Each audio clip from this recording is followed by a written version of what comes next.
Can you introduce yourself? Okay, my name is Omar Lopez. I'm 25 years old. I just got my undergrad from Dominion Sales this past summer, and I'm working on my third year as an assistant coach at Cerritos College. Okay, and how do you guys improve the player's cardiovascular endurance?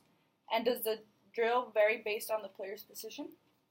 Well, yeah, obviously when you have defenders, you obviously have different drills, assuming for forwards and midfielders and goalkeepers. For the most part, field players do a lot of the same drills, and goalkeepers have their own training sessions, which are a little different. As you know, as a forward, you want them to work on explosives, dynamics instead of stamina, and it just depends on where your team stands as a whole, and then you work from there. Okay. How has the history of this program influenced the players? This is my third year at Cerritos. I think coming into a program with 3 state championships is always a big motivation for any player coming into the team. So I think that just by being part of the team, the players are highly influenced and are ready to compete. And we also, as the coaching staff, try to motivate them, each day and let them know that this is one of the top programs in the country, and in order to be part of this team, they have to work. Do you use intrinsic or extrinsic motivation, and why? We had an example last year where we had Nayeli Requejo that the first part of the season she was extrinsically motivated, and I feel like she was a big success as soon as she moved to extrinsic, where she was highly motivated for her own well-being and not pressured by her coaches and parent and her dad to be able to score. Going from there, I mean, once she figured that out, she was able to, succeed and score. I believe she scored like 25 goals and like 20 assists.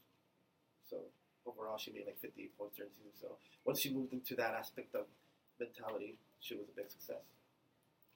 Okay. If the players are too hyped up, what do you do to get them to focus? I think being hyped up is always good. You just have to control little emotions. I mean, anxiety and being nervous is always good. That means that you care. So I mean, I don't think being hyped up is a bad thing for an athlete. To enhance the technical performance of soccer skills, what drills do you do? To enhance what? To enhance technical performance. Oh, well, I mean, there's a lot of drills you can do. Like, for the most part, as you know, for us, we always try to work on our one touch, two touch, play the ball. Quick, soccer is a sport that you have before you get the ball. Before you shoot the ball, you have to be able to know where your team stands as a whole and be able to know where the pass is going next. So drills that involve like one touch, two touch, with a small grid, 2v4 or stuff like that will help. Can you give me an analysis on biomechanics approach on the motion used to curve a soccer ball? Biomechanics. I mean, that's curving the ball. I think involves a lot of hip motion, extension. So I think just by being able to accommodate your body at a certain angle, for every player is a bit different. Some players are taller, some players are shorter.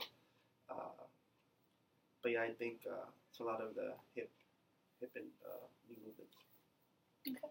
How does this sport compare in its many social roles to other popular sports here in the U.S. and around the world? I think any sport in particular demands a lot of discipline, and that's something that can be carried on to the rest of your life. Obviously, being on time, having responsibilities can carry on to overall as a job.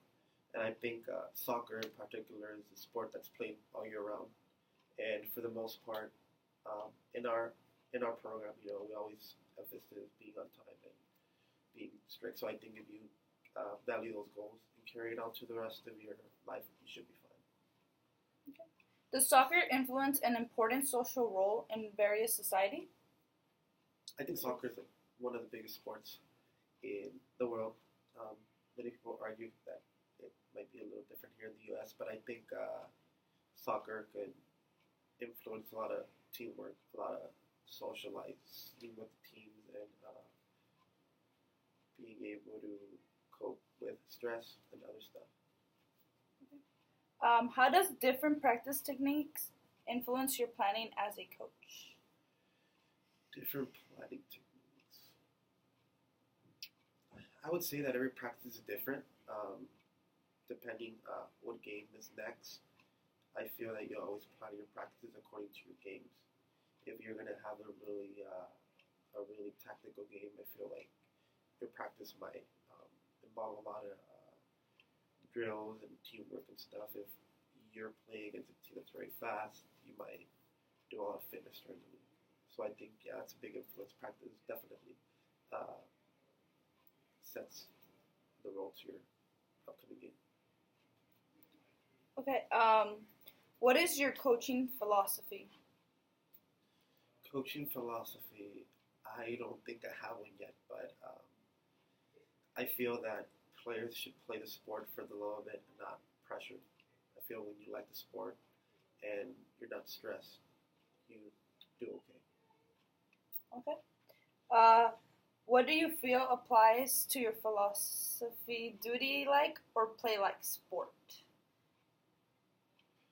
So duty like is like if it's your work, like if you're going to work, and play like is like for fun.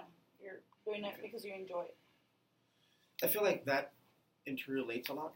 I feel like I take this as playing, even in coaching or playing. I think I take it as a role where I set priorities. So obviously, I'm always going to try to be on time. I'm always going to try to give the best effort, the same thing that I would do for a job.